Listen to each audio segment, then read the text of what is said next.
Tango, mensonge et rideau fermé. Je m'appelle Camille et j'ai appris récemment qu'on peut respirer à deux sans jamais partager le même air. C'est arrivé un mardi où la chaleur collait aux vitres et où la ville avait l'odeur du métal tiède.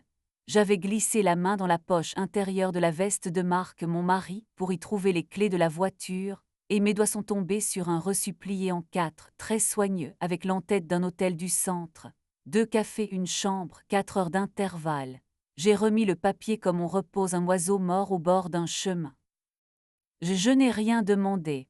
Marc a cette manière d'ouvrir la bouche avant les questions, il parle pour occuper la place du doute.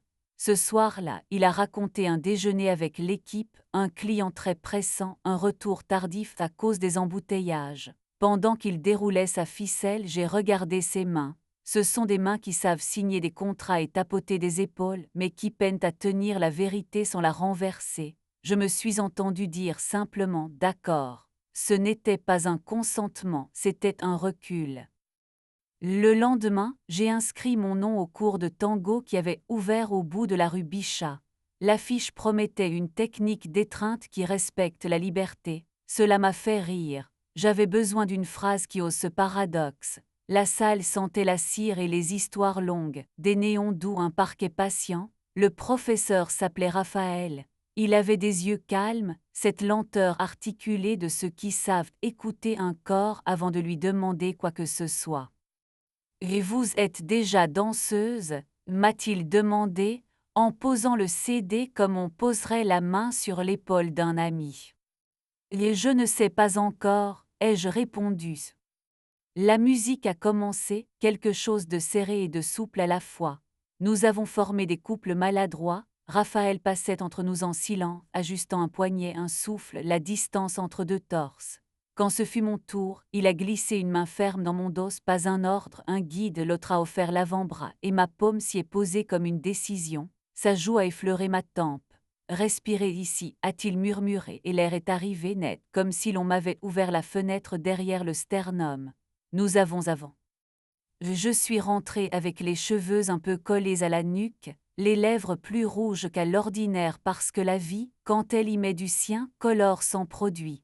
Marc n'a pas remarqué. Il m'a parlé d'un séminaire à Lyon, d'un dîner probablement très tard. J'ai hoché la tête.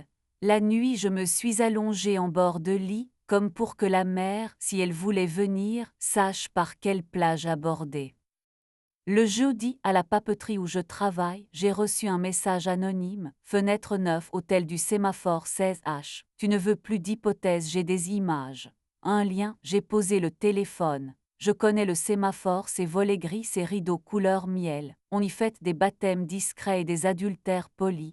J'ai pensé à la promesse du tango, étreinte et liberté, et j'ai su que je ne voulais pas regarder par les fenêtres des autres.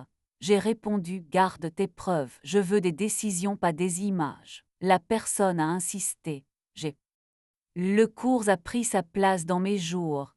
Je me découvrais une discipline qui ne m'avait jamais trouvée, répéter les 8 de base jusqu'à ce que le corps les sache sans les apprendre. Raphaël, certains soirs, me confiait la classe pour expliquer l'axe ou le pivot. Sa voix était claire, sa présence simple. Ce n'était pas un homme qui prend, c'était un homme qui propose. On le sent au volume du silence après une phrase. Avec lui, le silence était habitable. Un dimanche, le studio a organisé un bal des silences. Pas de discussion sur le parquet, pas de téléphone, pas de consignes écrites, seulement des regards et des invitations d'un geste de tête. J'y suis allée avec une robe noire qui tenait bien la taille et ouvrait le dos sur une bande de peau. J'ai passé un foulard autour de mon poignet droit, un petit fil rouge, détail inutile donc indispensable. Raphaël m'a croisé au bar improvisé. « Vous avez une manière d'être prête sans vous presser », a-t-il dit en souriant. « Et c'est peut-être que je n'attends plus personne », ai-je murmuré. Il a hoché la tête, et nous avons dansé. Nos torses se sont cherchés avec douceur, je sentais la chaleur de sa main sur les dorsales, juste là où la fatigue s'installe quand la vie est mal portée. Sa joue a effleuré mes cheveux une fois, sa bouche s'est perdue un peu plus près. Ce n'était pas un baiser, c'était un frôlement qui pose la question et accepte de ne pas avoir tout de suite la réponse. La salle bruissait de pas et de respiration, chaque couple semblait inventer sa langue. Quand je suis sortie prendre l'air, mon téléphone vibrait, même numéro inconnu, tu es ici, lui aussi, fenêtre 9 te regarde danser. J'ai levé la tête au dernier étage de l'hôtel d'en face, un rectangle de lumière, des silhouettes peut-être. La jalousie ne m'a pas serré le ventre, une forme de lucidité m'a seulement demandé si j'avais envie d'offrir mes pas à ce regard-là. J'ai répondu non et je suis rentrée. Raphaël faisait tourner une femme aux cheveux courts comme on tourne un secret pour le voir sous un autre angle. Il m'a.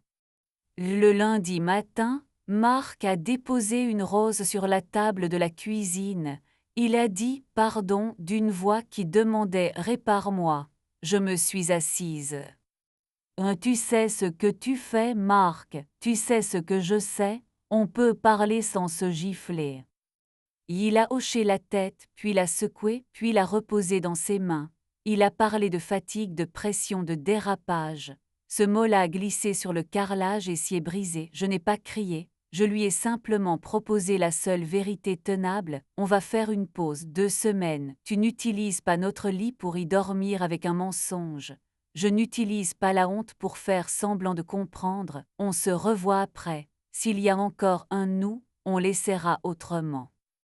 Je suis allée chez ma sœur pour ces 2 semaines, un petit appartement où la fenêtre donne sur des marronniers. Je travaillais le matin, j'allais au studio le soir. Parfois Raphaël restait après le cours pour ranger les chaises, je l'aidais. Une fois je me suis blessée légèrement au talon, rien, une égratignure.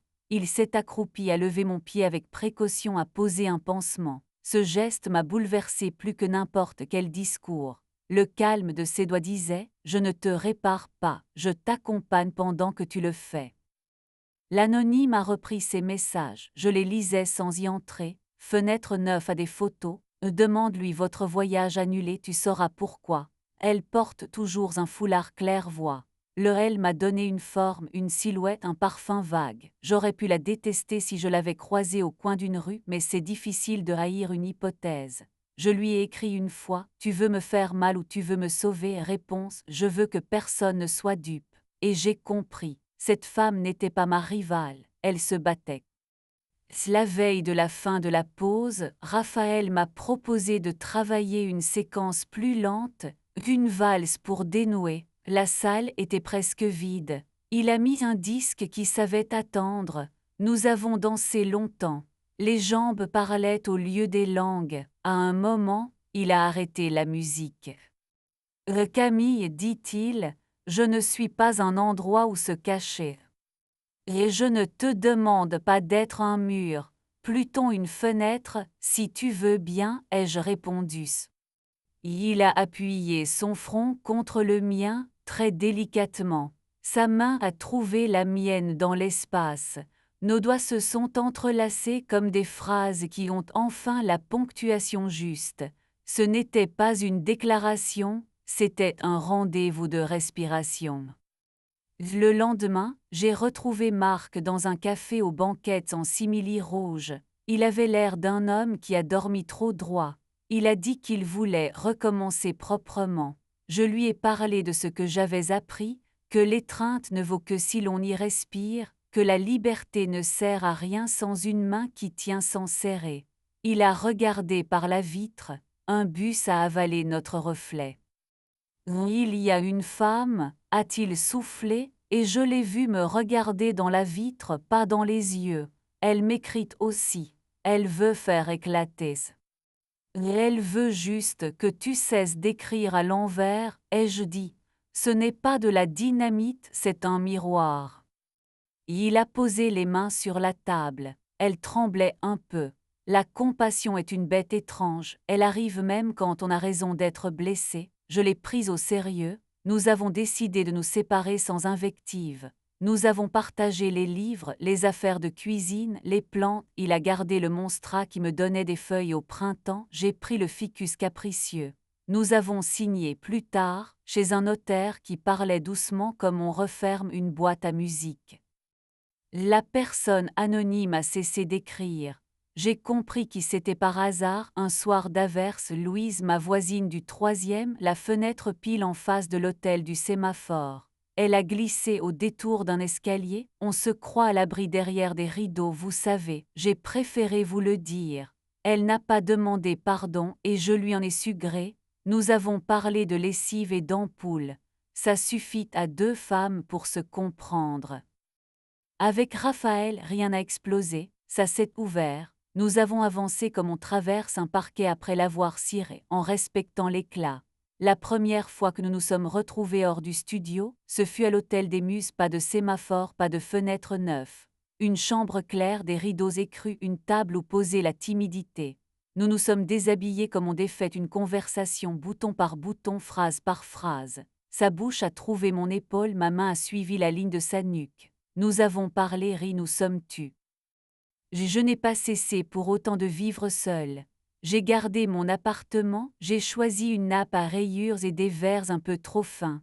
Raphaël a sa vie, sa musique, ses élèves. Parfois je m'assois au fond de la salle et je le regarde apprendre à un couple débutant comment se dire oui sans en avoir l'air. Quand nos regards se croisent, il y a entre nous cette promesse tranquille, on n'est pas ensemble pour combler un trou, mais pour creuser un jardin. Il y a quelques semaines, la ville a organisé un bal de fin d'été sur la place. On a déroulé un parquet en plein air, les guirlandes accrochaient de petites étoiles dans les cheveux des passantes. Marc est passé une bière à la main, un sourire qui allait bien avec la distance. Il m'a salué. Sa nouvelle compagne, je l'ai deviné plus que reconnue, lui a pris le bras. J'ai senti une gratitude simple, il est chez lui dans sa vie, moi aussi, et c'est tout ce qu'on peut souhaiter de propre après s'être sali. Le tango m'a appris que l'on peut tenir quelqu'un près de soi sans l'empêcher de partir. L'infidélité, si je dois la nommer, n'est pas le motif central du tableau, c'est une ombre qui vous oblige à déplacer la lumière. Les rideaux fermés des hôtels n'ont plus d'importance. Je sais leur couleur et leurs mensonges, je sais aussi que des rideaux s'ouvrent, qu'un balcon respire, que le vent vient si on pense à lui. Parfois, le soir, j'écris sur une carte à lettres, ce que je choisis, une main dans mon dos qui n'appuie pas, des mots qui n'étouffent pas, une musique qui sait attendre. Je glisse la carte dans un livre et je la retrouve plus tard, comme on retrouve un rire dans une poche de manteau. Je ne cherche plus de preuves. Je fais passer la vie au présent, et c'est assez brûlant pour me chauffer longtemps. Si vous passez un jour rue Bichat, regardez par la baie du studio, vous verrez peut-être une femme en robe simple, un foulard rouge au poignet, un regard qui a appris à dire viens et libre dans la même phrase. Ce ne sera pas un spectacle. Ce sera une preuve que certaines étreintes ne demandent ni rideaux ni alibis, seulement deux corps qui savent où respirer.